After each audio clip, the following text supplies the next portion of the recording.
साथियों नमस्कार, हमारे चैनल में आपका स्वागत है। मैं हूं रामचंद्र मौर्य।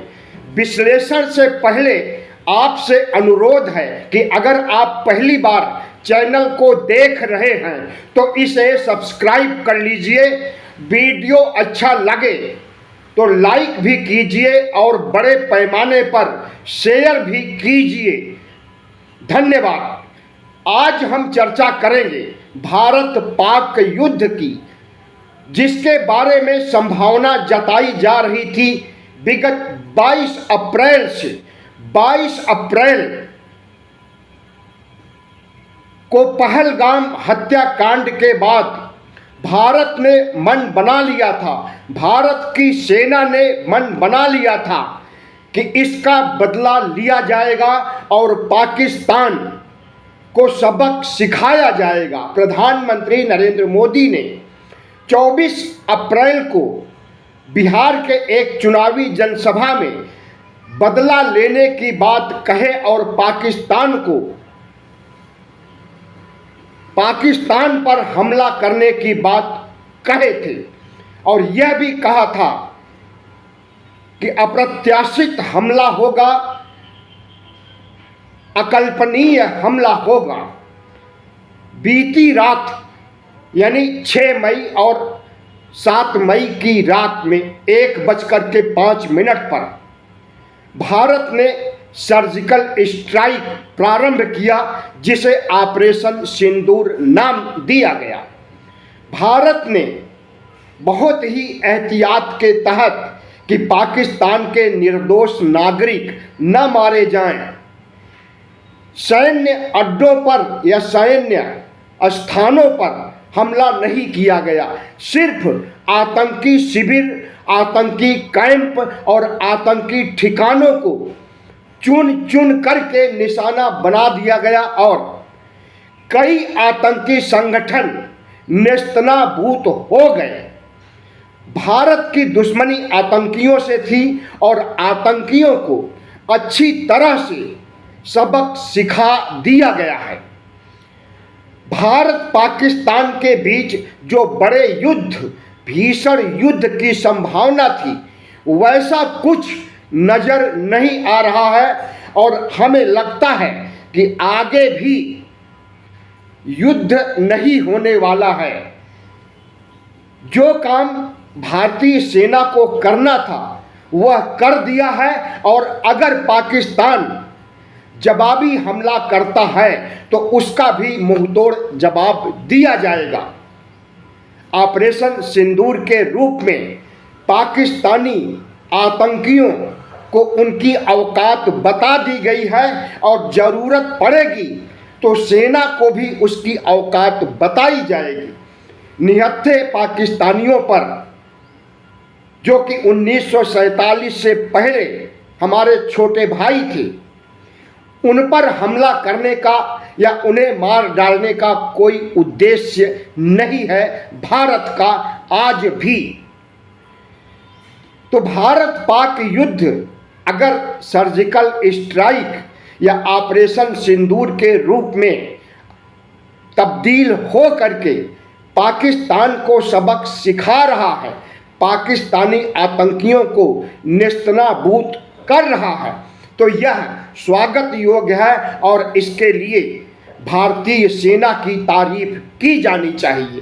कांग्रेस प्रमुख मल्लिकार्जुन खड़गे ने कांग्रेस की मीटिंग बुला करके भारतीय सेना के शौर्य, साहस और उसकी कार्रवाई की भूरी भूरी सराहना की है और सेना को आगे भी इसी दमखम से लड़ते रहने के लिए प्रेरणा देने का काम किया है।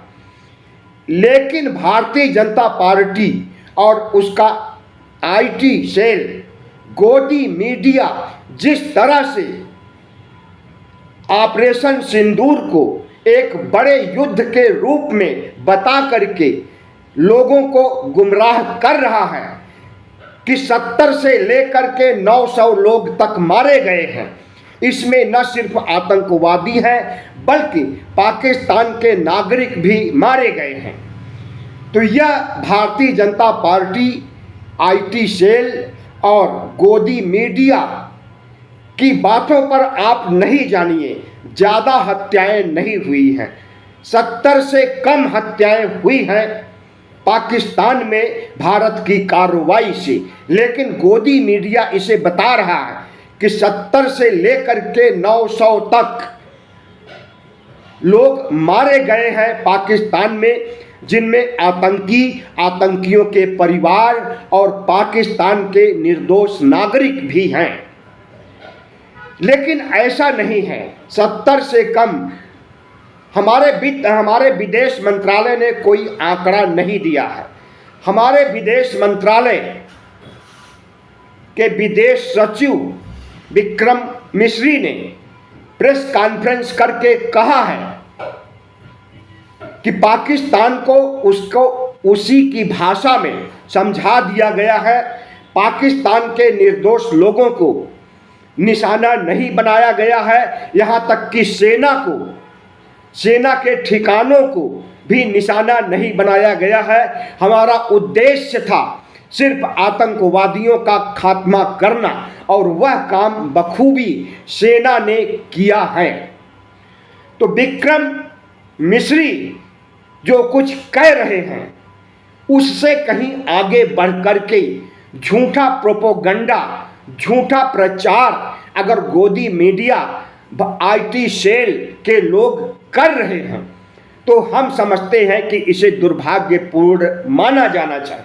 और जिस तरह से हिंदू मुस्लिम ध्रुवीकरण का एंगल देखा जा रहा है, जिस तरह से ऑपरेशन सिंदूर को चुनावी मुद्दा बनाने की बात कही जा रही है कि यह तो नरेंद्र मोदी का मास्टर स्ट्रोक है, इसके आधार पर बिहार, बंगाल, उत्तर प्रदेश के चुनाव जीते जा सकते हैं। प्रधानमंत्री चुनाव जीवी माने जाते हैं, लेकिन प्रधानमंत्री से ज़्यादा चुनाव जीवी IT सेल और गोदी मीडिया है, जो आज मुसीबत की घड़ी में, आपातकाल की घड़ी में सियासी चाल चल रहा है और आपातकाल की स्थिति में भी राजनीति से अलग नहीं हो रहा है और अलग नहीं कर रहा। विपक्ष राजनीति को किनारे रख करके भारत सरकार और सैनिक कार्रवाई का समर्थन कर रहा है। नरेंद्र मोदी और सेना के साथ पूरा विपक्ष, कांग्रेस सहित इंडिया गठबंधन खड़ा हो गया है। लेकिन गोदी मीडिया, IT सेल और बीजेपी के नेताओं को इसमें राजनीति सूझ रही है। और आज जब मायावती चुनाव आयोग पहुंच गई, किस लिए गई, क्यों गई, क्या उद्देश्य था, बीजेपी ने भेजा था उन्हें या फिर अपनी मर्जी से गई हैं? आपातकाल में चुनाव आयोग जाना क्या साबित करता है? क्या मायावती कोई बड़ा खेला करने वाली है? मायावती जो घरों में बैठी रहती हैं, दुबकी रहती हैं, ट्वीट करके राजनीति करती हैं, कभी भी कहीं भी किसी दलित हत्याकांड होता है, दलित बलात्कार होता है तो वहाँ पहुँचती नहीं है।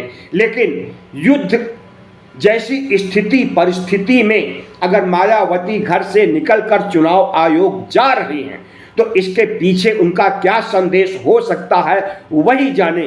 लेकिन हमें लगता है कि वह राष्ट्रवाद के मुद्दे से कहीं बहक गई, गुमराह हो गई लगती हैं। एक राजनेता के रूप में वह फ्लॉप हो गई हैं और एक व्यक्ति के रूप में, संवेदनशील देशभक्त होने के रूप में भी वह फ्लॉप हो गई नजर आ रही है। तो भारत ने जो बीती रात हमला किया है उसकी आलोचना विश्व स्तर पर बड़े सधे और दबे जुबान से हुई है। ट्रंप ने कहा है जो कुछ भारत ने किया शर्मनाक है। लेकिन एक सदी से, लगभग 100 साल से जिस तरह से भारत और पाकिस्तान, 100 साल में तो बंटवारा भी नहीं हुआ था भारत पाकिस्तान का।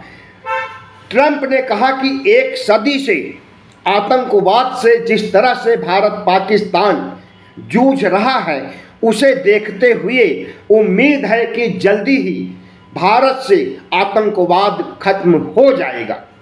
इसी तरह से चीन का बयान आया है, जो कि चीन पाकिस्तान के खेमे का समर्थन करते हुए पहले पाया गया था।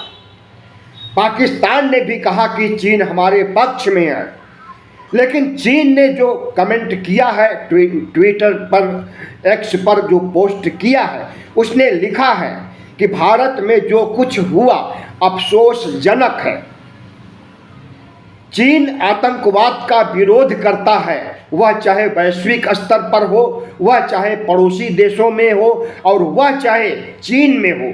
हम आतंकवाद की भर्त्सना करते हैं। उम्मीद की जाती है कि दोनों पक्ष संयम रखेंगे। भारत और पाकिस्तान को नसीहत दिया है चीन ने कि दोनों पक्ष संयम बरतेंगे और खून खराबा नहीं होने देंगे। इस तरह से तमाम विकसित देशों ने प्रतिक्रिया जाहिर की है। रूस की प्रतिक्रिया भी कुछ इसी तरह की है, लेकिन भारत का विरोध किसी ने नहीं किया कि भारत ने गलत किया है या भारत आतंकवाद के खिलाफ जो कार्रवाई किया है वह अमानवीय है, ऐसा किसी ने नहीं कहा है। तो हम समझते हैं कि भारत की कार्रवाई प्रधानमंत्री की नहीं, प्रधानमंत्री को श्रेय लेना या श्रेय देना गलत है। सेना, हमारी जांबाज सेना ने रणनीतियों के तहत कार्रवाई की है, जिससे कि सांप भी मर जाए और लाठी भी न टूटे, आतंकवादियों की कमर भी टूट जाए, आतंकवाद खत्म हो जाए और पाकिस्तान में बेगुनाह लोग मारे भी न जाएं। पाकिस्तान की सेना तक को क्षति न पहुंचने पाए, इसका ध्यान अगर ऑपरेशन सिंदूर में रखा गया है तो यह स्वागत योग्य है। कोई भी धर्म या कोई भी देश नहीं चाहता कि उसके नागरिक जो निहत्थे हैं, मासूम हैं, उनकी हत्या हो, बेगुनाह हैं, उनकी हत्या हो। और इस बात का अगर मुसीबत की घड़ी में पहलगाम हत्याकांड के बावजूद भारत ने संयम और विवेक से काम लिया है, तो पूरे देशवासियों को एक स्वर से सेना का अभिनंदन करना चाहिए, स्वागत करना चाहिए, आदर सम्मान सराहना करनी चाहिए। अब सवाल उठता है कि जो आतंकी समूह को नष्ट करने के लिए भारत ने कदम उठाया रात 1:05 से और 1:30 तक, लगभग 25 मिनट तक भारत के राफेल सहित तमाम विमान और मिसाइलें लगातार धुआंधार हमले करती रहीं और 25 मिनट में आतंकी कैंपों का अगर सफाया कर दिया गया और आतंकी कैंप के पास मुजफ्फराबाद में एक मस्जिद भी विध्वंस हो गई, क्योंकि वह कैंप आतंकी कैंप के ठीक पास थी, तो उस मस्जिद को नहीं बचाया जा सका, उसके परखच्चे उड़ गए। हालांकि भारत का उद्देश्य किसी मस्जिद या धार्मिक स्थल या फिर रिहायशी इलाके पर हमला करना नहीं था, लेकिन अगर आतंकवादियों ने मस्जिद के पास कैंप बनाया है तो मस्जिद का बुरा हाल होना स्वाभाविक है। ध्यान रहे कि भारत ने पाकिस्तान में घुस करके हमला नहीं किया,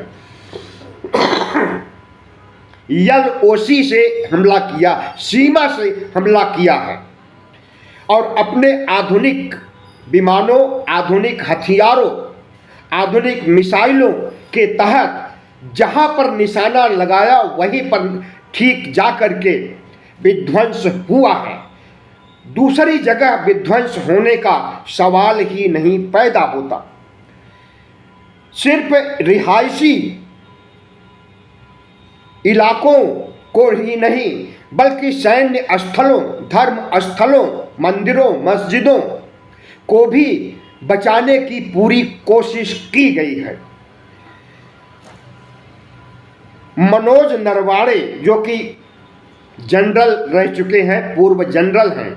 इन्होंने कहा है रात 7 मई की रात जो कार्रवाई हुई है यह तो शुरुआत है, पिक्चर अभी बाकी है।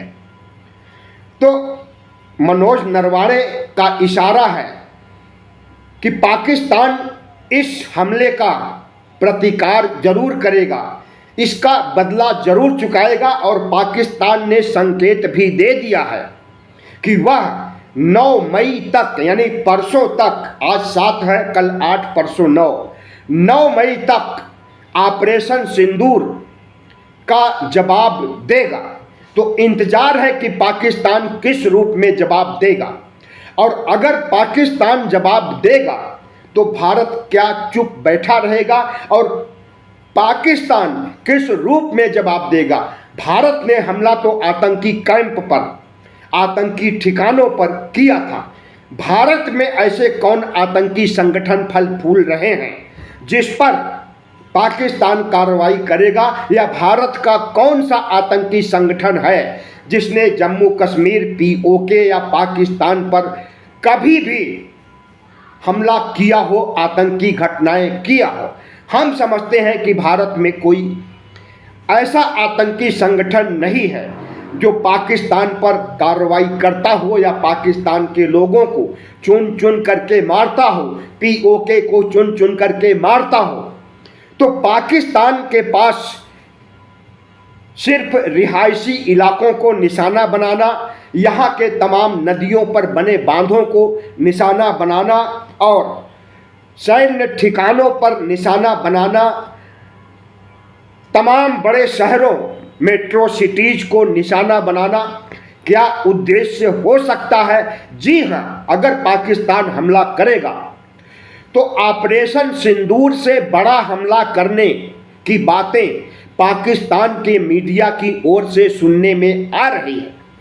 अगर ऑपरेशन सिंदूर से बड़ा हमला पाकिस्तान करेगा और भारतीय रिहायशी इलाकों को, बांधों को, मेट्रो शहरों को तबाह करने की कोशिश करेगा, तो हम समझते हैं कि भारत चुप नहीं बैठा रहेगा और फिर जिस महायुद्ध की आशंका नहीं है वह महायुद्ध शुरू हो जाएगा और पाकिस्तान को माकूल जवाब दिया जाएगा।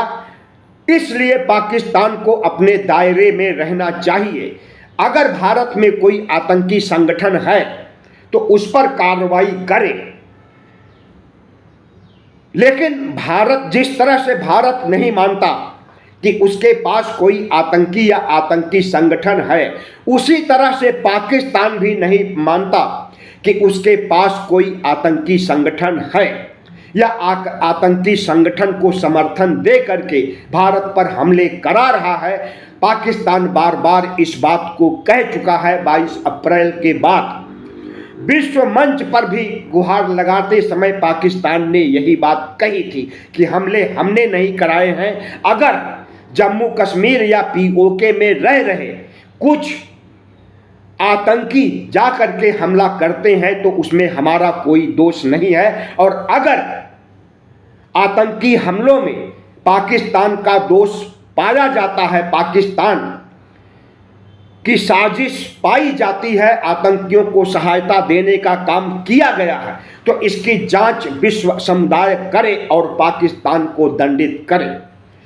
लेकिन पाकिस्तान की यह दलील काम नहीं आई और भारत आज से नहीं दशकों पहले से मान रहा है कि पाकिस्तान एक आतंकी देश है, और वहाँ पर जिस तरह से दर्जन भर से अधिक आतंकी संगठन हैं, उन्हें संरक्षण देने, उन्हें मजबूत बनाने, उन्हें फाइनेंस करने का काम पाकिस्तान कर रहा है, और वही संगठन, वही आतंकी भारत में आकर के या दुनिया के अन्य देशों में जा करके आतंकवाद को अंजाम दे रहे हैं।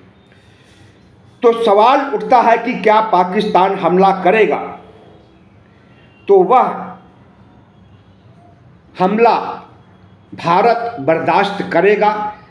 भारत के बारे में कहा जाता है कि भारत में हिंदू आतंकी संगठन नहीं है, लेकिन एक संगठन ऐसा है जिसे आरएसएस कहा जाता है, और यह आरएसएस अस्त्र शस्त्र की पूजा भी करता है, लाठियां अस्त्र शस्त्र भांजता है, ट्रेनिंग भी देता है और खुल्लम खुल्ला अपनी शाखाओं में ट्रेनिंग देता है। भारत सरकार उसके ऊपर बैन नहीं करती। 3 बार बैन किया जा चुका है आरएसएस को, लेकिन जब से मनुवादी सरकार आई है तब से आरएसएस के हौसले बुलंद हो गए हैं। और जिस तरह से आरएसएस मुसलमानों के खिलाफ, ईसाइयों के खिलाफ, कम्युनिस्टों के खिलाफ आए दिन साजिशें षड्यंत्र रचता है, हत्याएं करता है, दंगे भड़काता है, उसे जरूर आतंकी संगठन माना जाना चाहिए। और सिर्फ हम ही नहीं बल्कि कांग्रेस पार्टी के लोग भी, नेता भी आरएसएस को आतंकी संगठन मानते हैं। इस देश के अधिकांश बुद्धिजीवी जो अंबेडकरवादी हैं, दलित आंदोलन से जुड़े हुए हैं, ओबीसी, एससी, एसटी के जागरूक लोग हैं, वह लोग भी आतंकी संगठन मानते हैं आरएसएस को। तो क्या पाकिस्तान आरएसएस पर हमला करेगा, नागपुर के हेडक्वार्टर को उड़ाएगा? अगर ऐसा करेगा तो समझ लीजिए कि भारतीय जनता पार्टी की आत्मा पर प्रहार करेगा। और जब आत्मा पर प्रहार करेगा तो दुनिया के नक्शे से पाकिस्तान को मिटाने के लिए नरेंद्र मोदी, मोहन भागवत और सैन्य अधिकारी, सेना प्रमुख पीछे नहीं हटेंगे। पाकिस्तान को जिस तरह से आतंकी घटनाओं के लिए सबक बीती रात सिखाया गया है, हम समझते हैं कि उससे बड़ा सबक अभी सिखाना बाकी रह गया है, क्योंकि पाकिस्तान के तेवर बदले हुए हैं। वह बचाव की मुद्रा में नहीं है बल्कि आक्रामक मुद्रा में आकर के भारत का विरोध कर रहा है। अब सवाल उठता है कि भारत और पाकिस्तान के बीच जो संघर्ष चल रहा है, यह संघर्ष कब तक चलेगा और कौन सा पक्ष है जो संघर्ष विराम की दिशा में आगे बढ़ेगा? हमारा मानना है कि भारत ने आतंकी संगठनों का अगर खात्मा कर दिया है, भारत ने जैश, हिजबुल, लश्कर-ए-तोयबा जैसे संगठनों, आतंकी संगठनों को सबक सिखा दिया है और इनमें से तमाम आतंकियों को ढेर कर दिया है ऑपरेशन सिंदूर के तहत, तो अब भारत को शांत बैठ जाना चाहिए, क्योंकि उसका उद्देश्य पूरा हो गया है। लेकिन पाकिस्तान अगर कोई जवाबी हमला करता है तो उसका बदला चुकाने के लिए भले ही भीषण युद्ध हो, भारत को पीछे नहीं हटना चाहिए। आपको बता दें कि अब तक आज़ादी के बाद से लेकर अब तक 5 युद्ध हो चुके हैं भारत और पाकिस्तान के बीच में। छठा युद्ध 2025 में अगर हो जाए तो हम समझते हैं कि कोई मुश्किल काम नहीं है। उसी बड़े युद्ध की दिशा में हमारा देश आगे बढ़ रहा है और पाकिस्तान भी आगे बढ़ रहा है। पाकिस्तान अगर बाज नहीं आएगा तो बड़ा युद्ध, भीषण युद्ध के लिए भारत तैयार है, लड़ेगा भी और जीतेगा भी और पाकिस्तान को नेस्तनाबूद करेगा भी। धन्यवाद। वीडियो अच्छा लगा हो तो इसे चैनल को सब्सक्राइब कीजिएगा, लाइक कीजिएगा और शेयर कीजिएगा।